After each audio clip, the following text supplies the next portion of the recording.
দেখো তোমার দাদাকে বললাম একটু মাংস নিয়ে আসবে, যে রবিবার রাতে একটু মাংস নিয়ে আসবে, ভাত আছে, ভাতটা আমি গরম করে নেবো।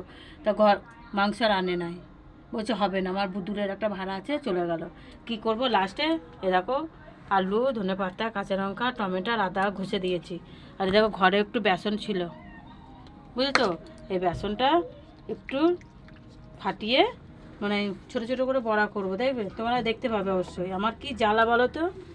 হুম, বললি না ঝগড়া করবে তোমার দাদা, বললি জানো তো। লাস্টে এই আমাকে এই বেসন দিয়ে এই তরকারি বানাবো।